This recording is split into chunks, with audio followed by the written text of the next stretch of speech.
As day 28 of January comes around, we see that the British force designated AR, Ark Royal, with Ajax and Fame have arrived at their home base of Melville, and that Force E at the island of Ambon is setting up and preparing the airfield for aircraft.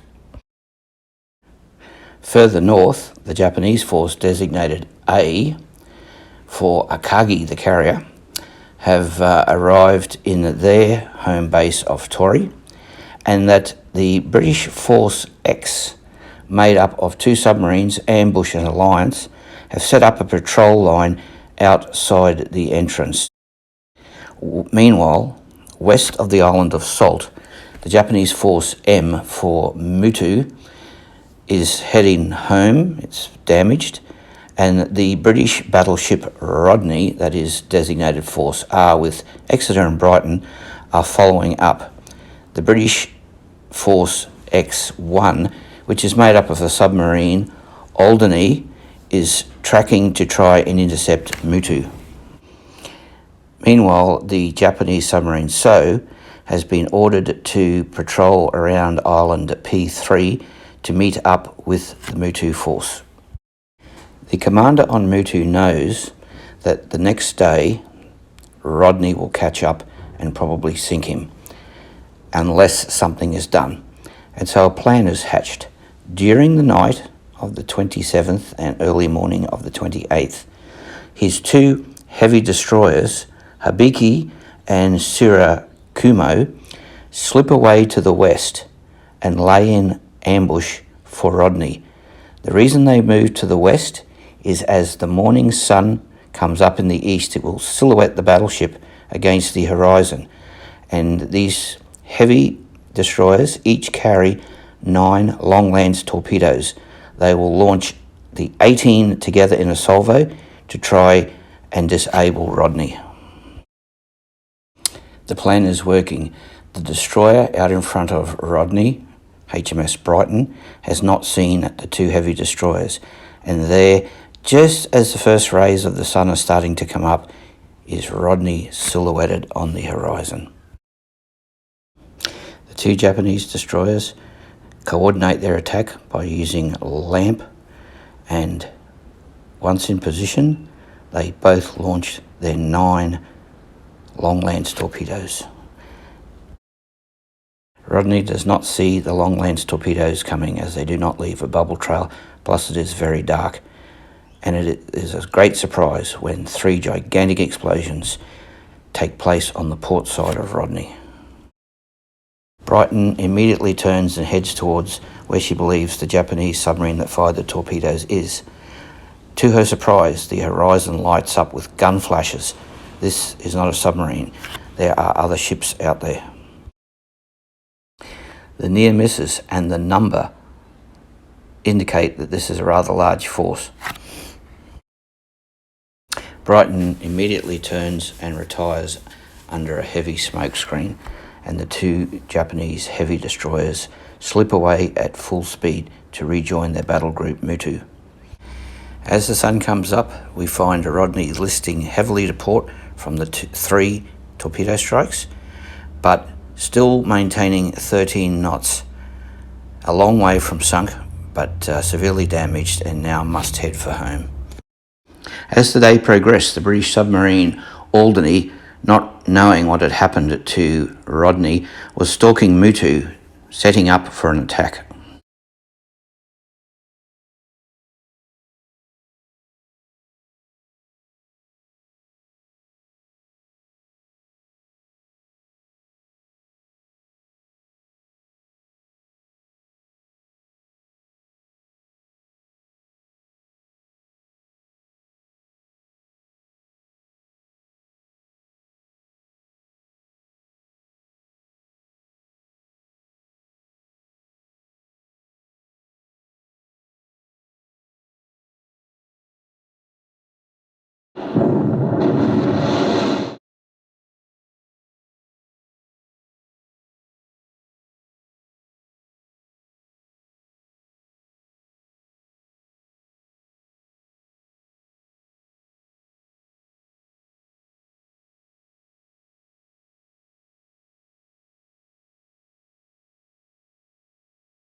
This shot shows the relative position of Alderley, submerged of course, and Mutu doing her hard turn to starboard. The two stern torpedoes are fired from Alderley. It's going to be very close.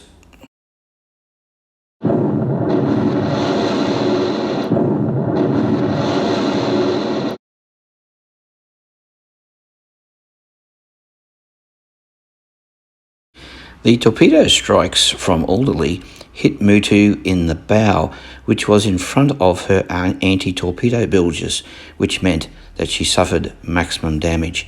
And with all of the damage previously, she is now settled in the water.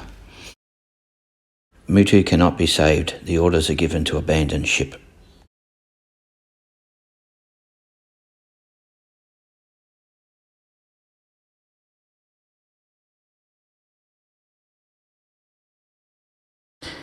Asakazi now heads at full speed towards the position she believes the torpedoes were fired from.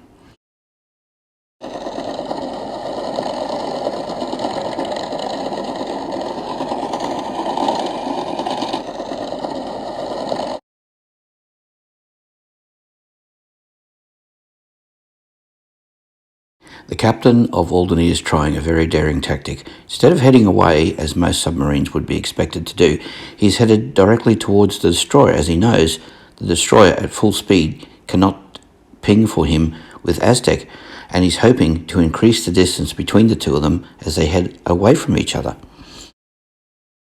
Asakazi is starting to slow down so she can activate her Aztec, but she's still too fast at the moment, and the distance is continuing to increase between her and Alderney. Now Asakazi starts her hunt for Alderney. Nothing. Asakazi is frustrated. She continues her search further out, but as we know, she's headed in the wrong direction and no contact is made. As the 28th moves on, Rodney turns east for home. Her crew have done emergency repairs and balanced the ship, but the maximum speed she can now reach is 8 knots. It's going to be a slow trip home. Luckily, the Japanese submarine So that was patrolling the straits between Salt Island and S1 has moved north. Meanwhile, the remainder of Mutu's force, 2 heavy destroyers and a light destroyer, plus some cruisers, are making for home. There is emergency communications flooding the airwaves, and Ko, the Japanese submarine Ko, which was sent to patrol the straits, has been ordered to try and intercept Rodney. The day of the 29th, and Rodney is limping down between Salt and S1 islands on its way home. HMS Fame has been sent from Melville west to join Rodney, and so has Cossack been sent from Ambon Island west also. The Japanese, they have turned their submarine So around and has gone down between S1 and S2 to try and make contact with Rodney. Ko has turned south to patrol the entrance to Melville Harbour. Force X2 has been established. It is 2 British submarines, and they have been ordered to proceed to the entrance to the Japanese harbour of Torii. Further north, you can see Force X1 is headed towards the entrance to Torii Harbour. The remainder of Force Mutu, consisting of destroyers and cruisers, is also headed home, and they will go through the patrol area of Submarine X, but I suspect it won't attack because they'll be travelling too quickly. Day of the 30th, Rodney is still headed east, but has met up with HMS Fame. HMS Cossack is still sailing to meet the Rodney force. The submarine force X2, made up of 2 British submarines, is heading north-west towards Torii Harbour. For the Japanese, the submarines So and Ko have reached their patrol grounds to intercept the Rodney force. Further north, the submarine X1, Alderney, has nearly made it to join Force X patrolling outside the entrance to the Japanese Torii harbour. The Japanese Force M has made it safely back to port. Now, on this weekend, both forces have received a squadron of aeroplanes. The British received dive bombers, which they immediately sent from Melville out to Ambon, and then on the next day, the 31st, they will fly on to Barracuda Island, where they'll be stationed. From the carrier Ark Royal, 10 fighters have also been dispatched to bolster that force. With the Japanese, they received 5 torpedo bombers, and they have been placed on the small, fast carrier Hoso. The day of the 31st, and the 2 Japanese submarines have met up and are heading on a westerly course. Now, the reason for that is one of their reconnaissance planes spotted Cossack at top speed heading west, and they deduced that Rodney, being damaged, would be heading home on an easterly course, and so they plotted where Cossack was headed and where they suspect Rodney is coming from, and they are going to do what these submarines were designed to do. They are each going to launch their 3 float planes, which can be armed with a bomb, and the 6 float planes are going to head in the direction they believe Rodney is and launch an attack.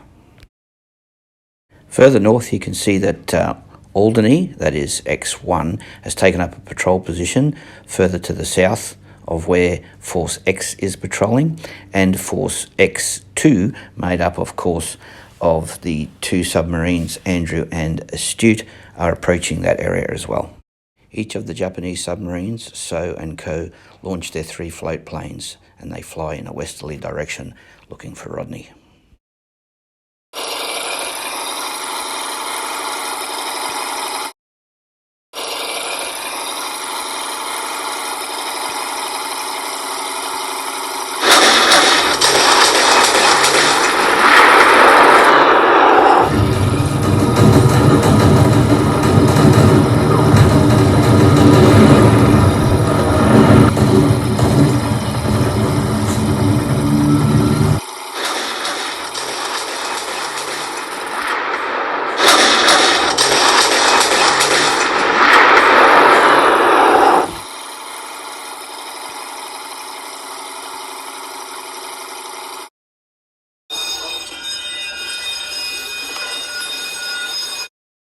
As the 2 remaining float planes returned to So and were stored aboard, So contacted Ho, and in the samurai spirit, they decided to attack, and the plan was to go around the left of the approaching battleships.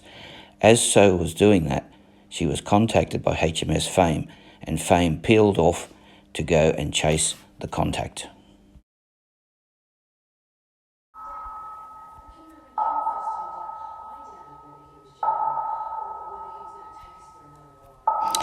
Contact Captain, 45 degrees starboard, long range. Engine room, maximum revs. Contact lost, Captain.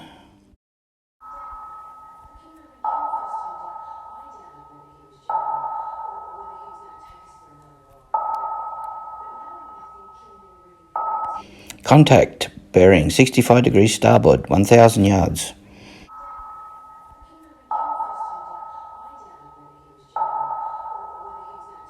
Captain, contact lost. Engine room, reduce speed to 10 knots.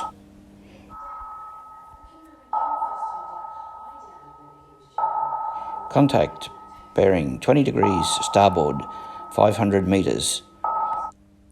Prepare for depth charge attack.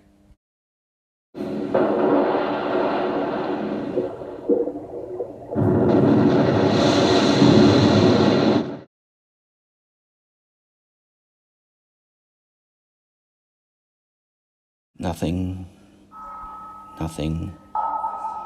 Contact bearing 90 degrees starboard. Prepare another depth charge attack.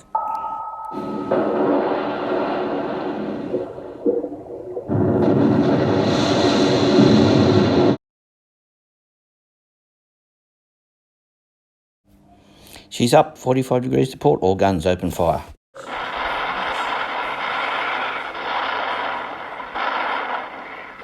Submarine gone, Captain. As Fame peeled off to go and chase So and eventually sink her, there was a gap opened up, and through that gap snuck the Japanese submarine. This submarine is Ko.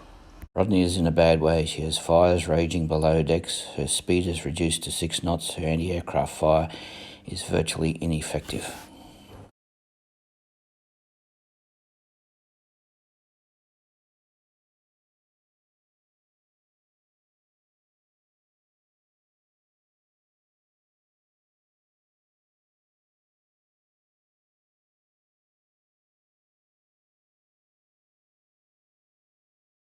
The attack, of course, was a complete success. 4 torpedoes were fired from Ho, 4 hit Rodney. She sank rather quickly. Ho managed to escape before the destroyers Brighton and Cossack could get back to chase her.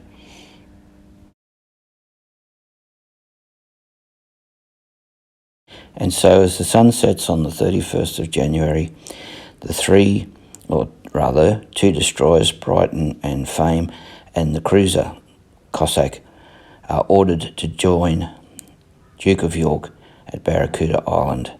The British Rodney, although she was sunk, was never really going to be a contender for this up-and-coming battle, as she would have been in repair for months.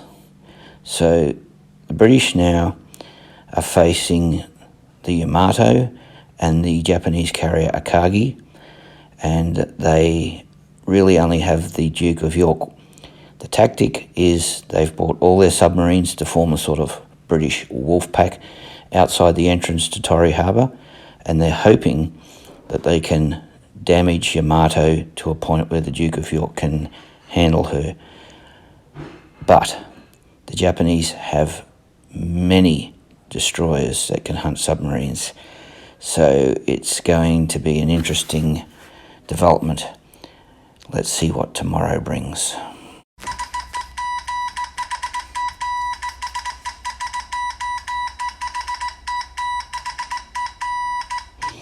Intelligence reports coming in report that Yamato and Akagi, in fact all the Japanese ships, are preparing to weigh anchor.